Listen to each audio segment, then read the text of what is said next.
ગીર સોમનાથના ઘાટપડ ગામે શિંગોડા નદીની કેનાલ પર આવેલા જર્જરિત બ્રિજ મુદ્દે આખરે કામગીરી શરૂ થઈ છે।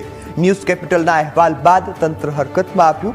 ગામને કોડીનાર અમરેલી સ્ટેટ હાઈવે સાથે જોડતા આ મુખ્ય બ્રિજની જોખમી હાલત હતી, ત્યારે અહેવાલ બાદ હવે અધિકારીઓએ સ્થળ પર પહોંચી બ્રિજનું નિરીક્ષણ કર્યું। હાલ જોખમી ભાગનું સમારકામ શરૂ કરવામાં આવ્યું છે। લાંબા સમયથી અકસ્માતની ભીતિ વચ્ચે ગ્રામજનો જીવતા હતા, તેઓએ હવે રાહતની લાગણી અનુભવી છે।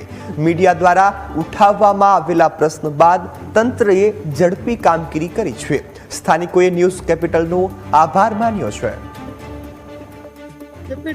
કેપિટલ અને તંત્રનો અમે ગામ લોકો અને અમારા સરપંચથી તરફથી અમે એનો ખૂબ ખૂબ આભાર માનીએ છીએ કે આ કામગીરી ચાલુ કરી છે વહેલામાં વહેલી, અને સારામાં સારું છે કે લોકોને રાહતનો શ્વાસ મળ્યો છે કે અહીંથી અવર જવરમાં કંઈ પણ દુર્ઘટના ન બને એ માટે તંત્રનો અને ન્યૂઝ કેપિટલનો અમે ખૂબ ખૂબ આભાર માનીએ છીએ। પુલની અંદર જે નાળું આવેલું છે તેમાં ખૂબ જ મોટા પ્રમાણમાં જર્જરિત હાલતમાં જોવા મળેલો હતો, એટલે અમને જાણ થતાં અમે તંત્રને અને ન્યૂઝ કેપિટલ મીડિયાને જાણ કરતાં તેમને અહેવાલ કરેલો। આવી ભવિષ્યમાં પણ કોઈ મોટી દુર્ઘટના ન બને તે માટે તાત્કાલિક પગલાં લેવામાં આવ્યા છે। તે માટે અમે ન્યૂઝ કેપિટલ તથા તંત્રનો ખૂબ ખૂબ આભાર વ્યક્ત કરીએ છીએ। કોડિયા તાલુકાનું ઘાટવડ ગામમાં આવેલો છે બ્રિજ। ખાસ કરીને જો વાત કરીએ કે થોડાક દિવસ પહેલા જ ન્યૂઝ કેપિટલ અહેવાલ બાદ તંત્ર જાગ્યું છે।